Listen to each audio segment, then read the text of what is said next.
নমস্কার, কৃষি জাগরণ বাংলায় আপনাকে স্বাগত। আমি সৈকত রয়েছি আপনার সঙ্গে। আপনি দেখছেন কৃষি news powered by steel India. কৃষি নিউজে আজকে দেখব দেশ দুনিয়ার সব থেকে বড় খবর। চোখ রাখবো আজকের হেডলাইন্সে। পর্যাপ্ত জলের অভাবে ভুট্টা চাষে ব্যাপক ক্ষতি হচ্ছে চাষিদের। আবহাওয়ার খামখেয়ালিপনায় চিন্তা বাড়ছে আনাজ চাষিদের। পান সংরক্ষণ করে কর্মসংস্থানের নতুন দিশা দেখাচ্ছে পূর্ব মেদিনীপুরের কৃষক। বিপুল জয়ের জন্য ভ্লাদিমির পুতিনকে শুভেচ্ছা জানালেন প্রধানমন্ত্রী নরেন্দ্র মোদী। আগামী 3 দিন বজ্রবিদ্যুৎ সহ হালকা থেকে মাঝারি বৃষ্টিপাত হতে পারে জেলাগুলিতে। চলে যাব বিস্তারিত সংবাদে।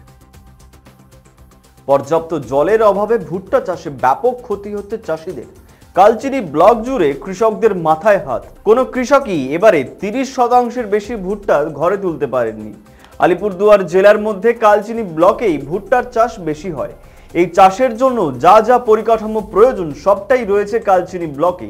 এলাকার কৃষকরা বছরে 2 বার ভুট্টা ফলান।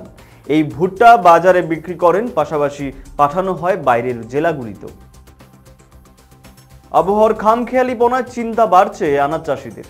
গত 2-3 দিন ধরে বাঁকুড়া সহ বিভিন্ন জেলায় মেঘলা আকাশ রয়েছে, আর তাতেই আনাজে পোকামাকড়ের সংক্রমণ বাড়ছে। সবচেয়ে বেশি চিন্তায় পড়েছেন শসা, ঝিঙে, পটল চাষিরা। কৃষকদের দাবি, এই ধরনের আবহাওয়ায় মাচার শসার বেশি ক্ষতি হবে।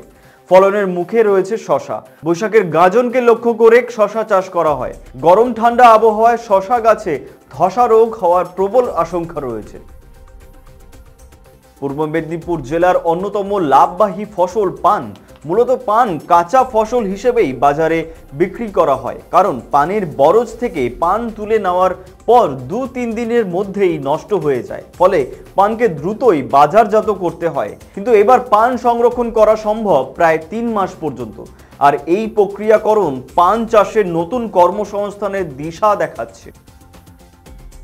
রাশিয়া প্রেসিডেন্ট নির্বাচনে বিপুল জয়ের জন্য ভ্লাদিমির পুতিনকে শুভেচ্ছা জানালেন প্রধানমন্ত্রী নরেন্দ্র মোদী। সোমবার এক এক্স বার্তায় মোদী লিখেছেন, রাশিয়ার প্রেসিডেন্ট পদে পুনর্নির্বাচিত হওয়ায় ভ্লাদিমির পুতিনকে শুভেচ্ছা জানাই। আগামী বছরগুলিতে ভারত রাশিয়ার বন্ধুত্ব এবং কৌশলগত অংশীদারিত্বকে আরও এগিয়ে নিয়ে যাওয়ার জন্য আমি তার সঙ্গে কাজ করতে উন্মুখ।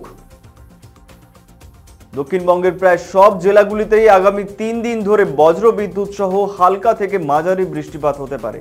মঙ্গলবার এমনই পূর্বাভাস দিল আলিপুর আবহাওয়া দপ্তর। মঙ্গলবার সারা দিন কলকাতার আকাশেরও মুখ ভার থাকবে বলে পূর্বাভাস জানানো হয়েছে। সন্ধ্যার দিকে বিক্ষিপ্তভাবে কয়েক ফসলার বৃষ্টি হতে পারে। বৃষ্টির সঙ্গে জেলাগুলির কোথাও কোথাও ঘন্টায় 30 থেকে 40 কিলোমিটার বেগে ঝোড়ো হাওয়া বইতে পারে।